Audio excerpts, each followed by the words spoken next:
Everyone, how's it going? My name is Nelson. I'm the Living Card Gamer, and we just got finished playing 4 games with Spider-Ham, the newest cartoon character for Marvel Champions, and now we're here to talk about him. So Spider-Ham is one of the newest heroes that we have that just got released this month and has been taking the Marvel Champions community by storm. Both of these heroes have. Spider-Ham and SPDR suit, Spider Suit, I still don't know how to say it, but so both of these characters have been incredible in their own sense. We're talking about Spider-Ham today, or Peter Porker. So let's dive into it. So Peter Porker in his alter ego has a 5 recovery, and whenever he makes a basic recovery, he gets a tune counter. What are those tune counters? So these tune counters can be used for wild resources while in hero form, and then also some of his hero specific cards have these tune counters as payment. So it says, like, discard a tune counter from Spider-Ham to activate this card. So his entire economy, his entire deck is kind of built around utilizing these tune counters, which can get pretty strong. So in his hero, he has a 2/1/1 stat line, and he has the ability, an additional ability that says whenever he takes any amount of damage from anything whatsoever, that could be a retaliate, that could be damage from a villain attack, a minion attack, it could be from a card, any type of damage, he gets a tune counter, which is a wild resource, which can get out of hand very, very quickly. This kind of culminates in his superb hero kit. So where he doesn't necessarily have the most amazing basic stat lines, his cards in his kit are probably maybe even too strong. Let's just run through a couple of these insane cards. The first one that we're going to talk about is Cartoon Physics. So this is a 1-cost upgrade that is basically a better version of Tough for Spider-Ham. It says whenever you take any amount of damage, you can discard this upgrade and only take 1 point of damage. So this is like way better for Tough because you still take a damage, meaning that you get a tune counter, which is just incredibly good, right? Because that costs 1 and then it pays for itself once you take that tune counter. And so this could be coming in at Venom swinging at you with 50 boost cards and you take 1 point of damage. Absurd. It was so strong. And the best part is that it's not a forced interrupt. It is it's just an interrupt. So you can choose when you want to use it. So you're not going to be wasting it on just like plinking damage. So like a Tough, it's a forced interrupt. So if you attack someone and they have retaliate, you discard your Tough, and then they can swing at you in the villain phase. With this card, with Cartoon Physics, you don't have that limitation. You are the commander of when you get to use it. It's not once per player, so you can have both of these copies on the table at the same time. Just starting out so strong with his hero kit with Cartoon Physics. This combines so well with a 0-cost event card that he has called Petulant Pig. It says the villain attacks you, and then you can take that card draw. So there's a couple things you can do here. You can have an ally block for you, and so you still get the card draw. You're not going to get a tune counter, but you still get the card draw. And you can have allies leaving play, triggering Web of Life and Destiny, or Warriors of Great Web, or other effects that trigger when some of these Web Warriors leave or enter play. You can trigger Cartoon Physics, only taking 1 damage, or you can just take the damage, get the tune counter. He has a 5 recoveries, so really in all of my games with Spider-Ham, I really have never had any issue taking damage. I've been pretty successful with just rolling down and healing whenever I need to. One of the reasons that I feel so comfortable rolling down and healing is his attack event, which is a 3-cost attack event called Swinging Web Pig. So kind of a play off of the Swinging Web kit from what we've seen in the Spider-Ham Peter Parker kit. But it does 6 damage and confuses an enemy. And so this is excellent to take down villains. You can hit the villain, deal 6 damage, confuse him, flip down, and then at that point you are safe in alter ego from him scheming, or the villain scheming. You can then make a basic recovery. He has the Daily Beagle that allows you to get tune counters. He enjoys being an alter ego, and so having the ability to roll down and confuse in his hero kit is so critical for Spider-Ham. Even if you don't have confused, if you weren't able to get a Swinging Web Pig and you had to roll down, don't worry, because Spider-Ham is one of the most consistent thwarters in the entire game. One of his incredible cards is called Ham It Up. It's a 0-cost thwart event, and it says remove threat from a scheme equal to the number of tune counters on you. In my game, once I kind of had the board state settled, I was easily running with 4 or more counters, and so this is a zero cost thwart event that will remove 4 to 6 to 10 threat from a scheme. So at some point, you don't even have to worry about confusing. The 6 damage from the Swinging Web Pig is still really awesome, but you don't even have to worry about confusing because you're going to be able to mitigate that threat so very efficiently. Even if you don't have one of those cards in your hand, he has a 2 thwart on his base kit. He also has a card called Organic Web that gives him +1 thwart to bring him up to 3 thwart, and then you can spend a tune counter to ready. So you don't have a ham it up, you can still reliably thwart for 6 every single turn once you have Organic Web on the table. He has amazing cards. He has some other incredible cards, but Spider-Ham's hero kit is one of the strongest that we have ever seen. So with the Web Warrior kit, there are a lot of basic cards that can really make its way into any of the Web Warrior kits, but especially with Spider-Ham. So all of the Web Warrior allies are really excellent includes for this kit. Warrior of the Great Web or Web of Life and Destiny. These are cards that just will slot into almost any type of deck that you're going to be building for Spider-Ham. Those are just something that I'm always kind of thinking about whenever I am going to be building a Web Warrior deck from here forward. Just kind of be thinking about those and what you want to include. The one card that I included in every single one of my deck, and probably 2 copies, is Team Building Exercise. So Team Building Exercise says that you can exhaust this and then play a card sharing a trait with your hero for one less cost. And every single card in his hero kit is a cartoon traded, and he's a cartoon traded. So every single card, all 15 of them, can benefit from this Team Building Exercise. So you can very easily run 2 or 3 of these depending on your deck. He's also a Web Warrior, so it helps pay for those great allies. I almost want to say that he is a 17-card hero kit because you're going to be running Team Building Exercise. It's just such an incredible card for the Spider-Ham build. Okay, so let's dive into the aspect. Let's talk about aspects with Spider-Ham. So I did put out a community poll on YouTube to kind of ask what the community wants to see in here, and it was, do you want me to rank the aspects from strongest, or from weakest to strongest, or from like my least favorite to most favorite? And it was pretty even. And so what I'm going to do is I'm going to change the format of these videos so that we're going to rank them by strength. And then whenever we get to my favorite aspect, I'm going to call that out. And so it kind of like melds both of them. Hopefully it's a best of both worlds situation, but that's what we're going to be doing going forward. And I will make sure to call that out on future videos. In 4th place, the one that he is the least strong in, which is one thing that we say least strong, not worst, because least strong is still very accurate. He is absurdly strong in all of these aspects. You could run him in an all gray deck and he would still be a top tier hero.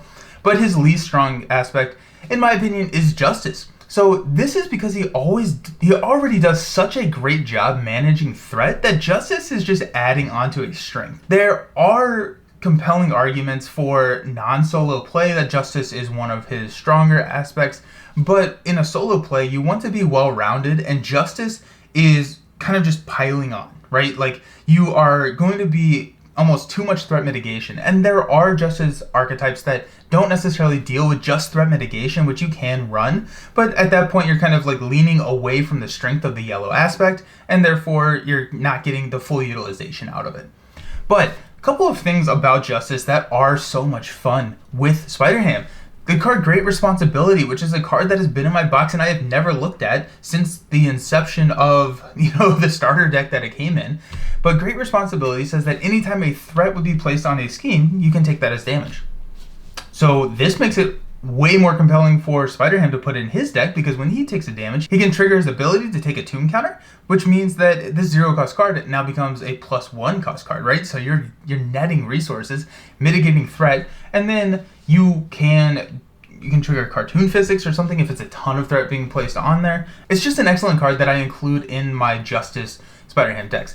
I love the way the designers are doing these cards. They're breathing life into old cards that we have almost forgotten about, making them excellent with new heroes. So we're seeing this with Ghost Spider and all of the responses, and now we're seeing it with Spider-Ham and how older cards can have new utilization, and it's just so exciting to me. It's so exciting to me. That brings us to his the third place, and that's protection. So I really thought protection was going to be the best aspect for him, and it just kind of goes to show that once you get a hero onto the table, you can't understand them completely.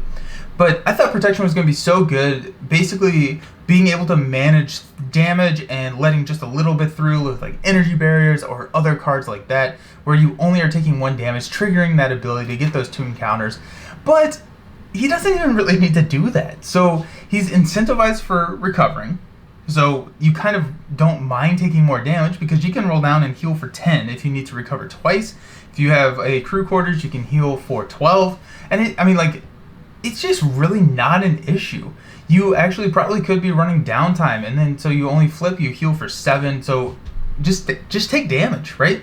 Health is a resource. Just take it and figure it out later. It really wasn't needed, right? I didn't need to mitigate damage. That wasn't what my game plan was going towards. One of the builds that I think makes this stronger than Justice is we now have a fairly decent treachery mitigation archetype, where we have cards like Get Behind Me, Spider Tangle, Spider-Man Noir that make it really good, and you're able to kind of mitigate the encounter deck more so than just taking damage from a villain. These are cards that are kind of the go-to build that I would put Spider-Ham in now at this point, just because you can do Spider Tingle, and so you take damage, get that 2 encounter, and then if it's a treachery, you get to cancel it. And if it's not, then you don't really care because it doesn't discard, and you can just take more damage getting more 2 encounters. And so protection is pretty good for him in that sense.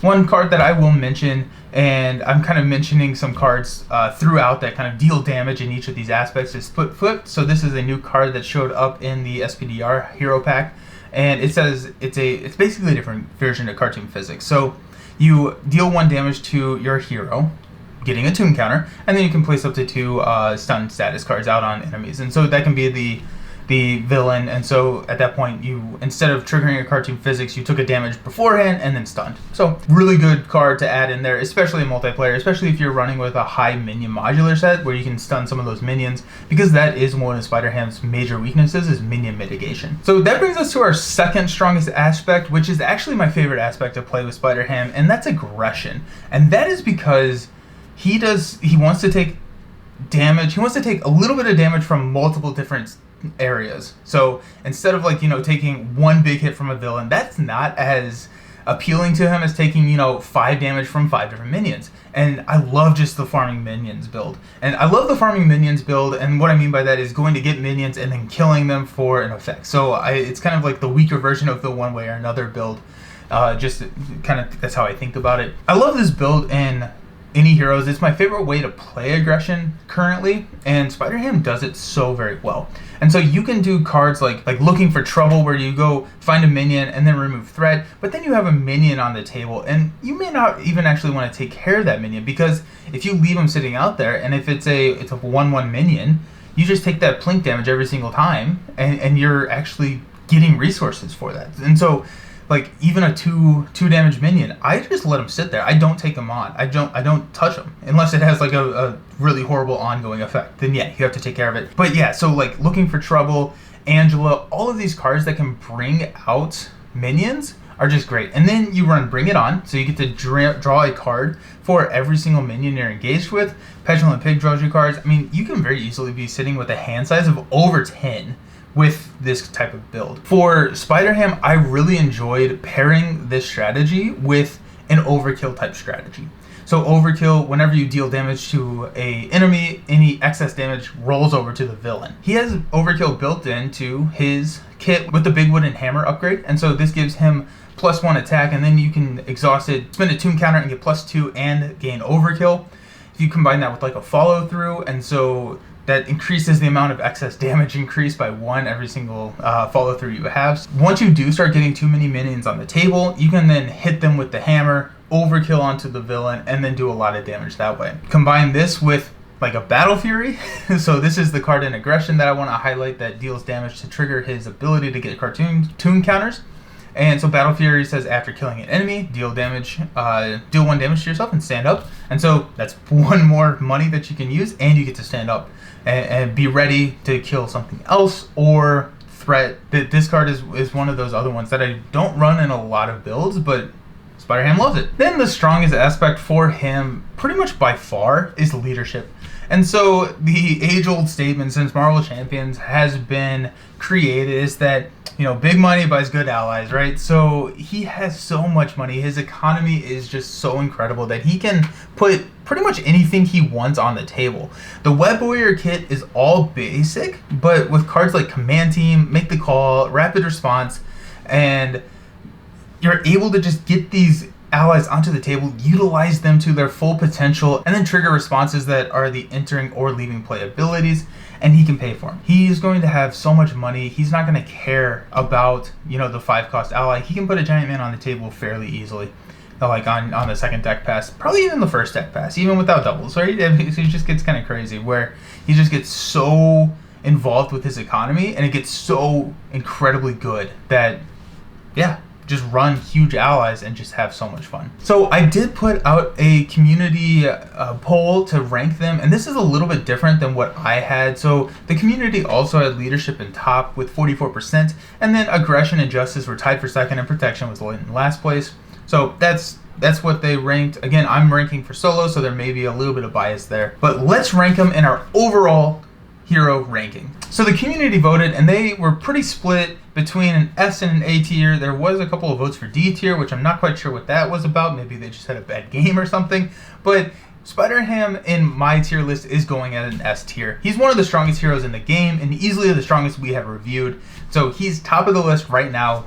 Best hero that we have put on this tier list as of today. So that pretty much wraps it up for the discussion for Spider-Ham, but what was your favorite aspect? Let me know in the comments. I really enjoy reading about these. Some of the deck builds that are coming out are so intriguing and so interesting that if you have interesting decks, throw them in the comments. I want to look at them. They're fascinating to me. I really enjoy diving into those.